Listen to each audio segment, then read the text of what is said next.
Welcome to Midnight Murmurs. Before watching, don't forget to like and subscribe this channel. It was subtle at first. So subtle I almost missed it. Just a fraction of a second. I was in the bathroom, shaving, wiping the fog off the glass, and there it was.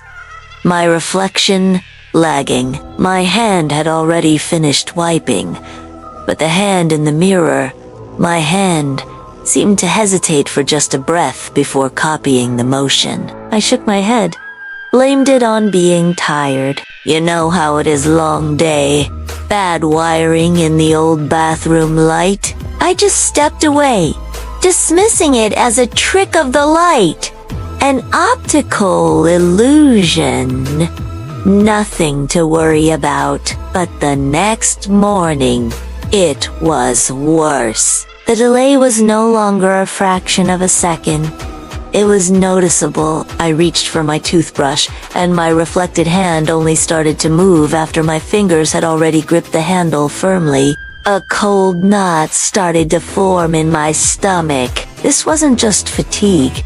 I decided to test it. I stood there, staring at myself, and blinked rapidly. 1, 2, 3 times. My reflection blinked back 1, 2, 3 times. But the rhythm was completely off. It was like watching a poor satellite feed of myself, slightly out of sync. The feeling wasn't just unease anymore. It was a creeping dread. By Wednesday, I was actively experimenting. I'd make quick, jerky movements, trying to catch it out, trying to prove to myself I was just going crazy. I'd snap my fingers, wave my hand, nod my head, and every single time, the man in the mirror was a beat behind. It was like he was watching me, studying my movements, but couldn't quite keep up. The delay was consistent now, about a full second. I started to wonder what it meant. Was the mirror broken? Was I breaking? The house felt colder, quieter. Every reflective surface seemed to watch me with a newfound malevolence. By Thursday, the gap was undeniable. It wasn't fatigue. It wasn't a trick of the light. It was 2 full seconds. 2 full seconds. If I raised my left hand quickly, my reflected self would only begin the motion as I was lowering my actual hand. The sense of dread was paralyzing. The mirror wasn't lying. It was just recording me slowly, holding on to my past movements while I lived in the present.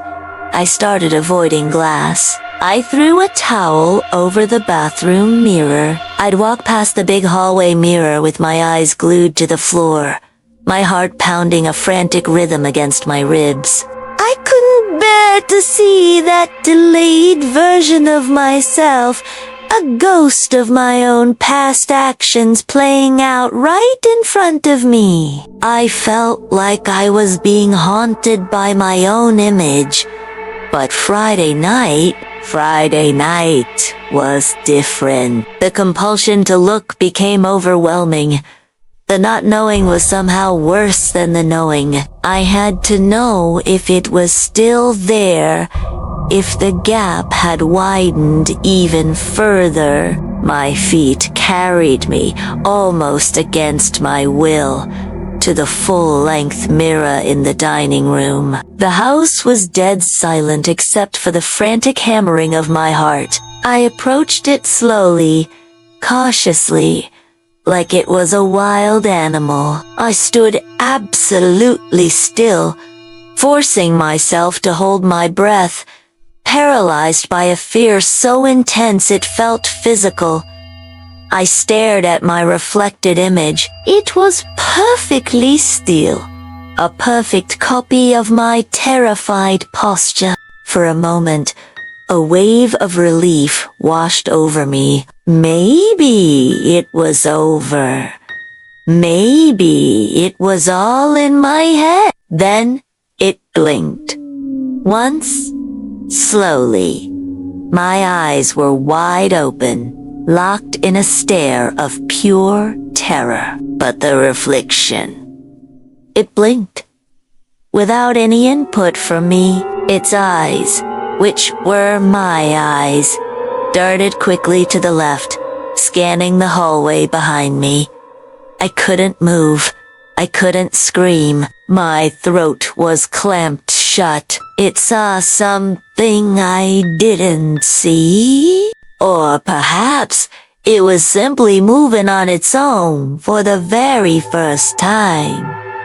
The game had changed. This wasn't a delay anymore. This was a declaration of independence. I instinctively took a step back. The sound of my foot scraping against the hardwood floor was deafening in the silence. But the reflection remained completely still. It defied the laws of physics, the very nature of what a reflection is supposed to be.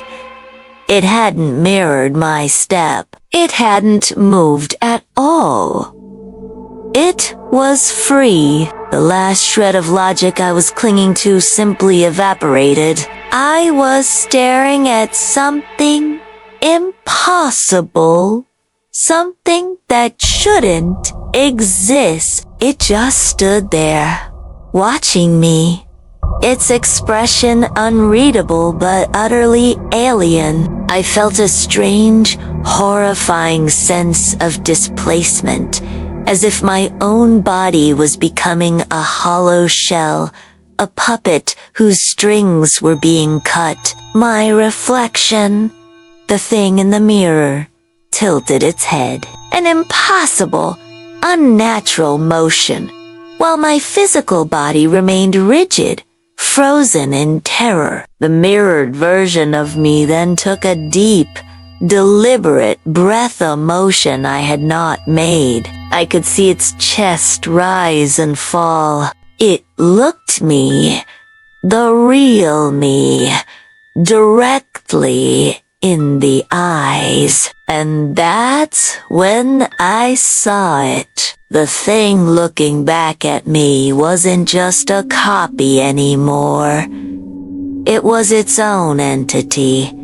It was alive. Then came the final, crushing blow. My reflection smiled. It wasn't my smile. My own face was a mask of sheer, unadulterated panic. This smile was slow, deliberate, a predatory curve of the mouth that promised ownership. A smile that said, "You're mine." Its teeth looked too sharp, its eyes too hungry. At that exact moment, I heard a low, internal cracking sound, as if glass deep within the mirror itself was fracturing under immense pressure. The surface of the glass began to fog, not from humidity in the room, but from within. Thick, gray clouds swirled inside the mirror, obscuring the room behind my reflection, isolating us. I tried to run.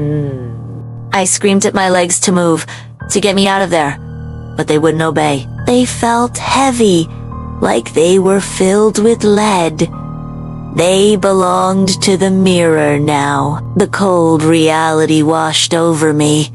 I had no control. The last thing I heard wasn't from the room around me, but from inside my own head, and from the mirror at the same time. A scraping sound, like claws dragging across solid rock. And a voice. It was my voice, but it was laced with a triumphant, chilling malice. it whispered, a sound that echoed in the very core of my being. Thank you for the wait. I'll take it from here. And then ...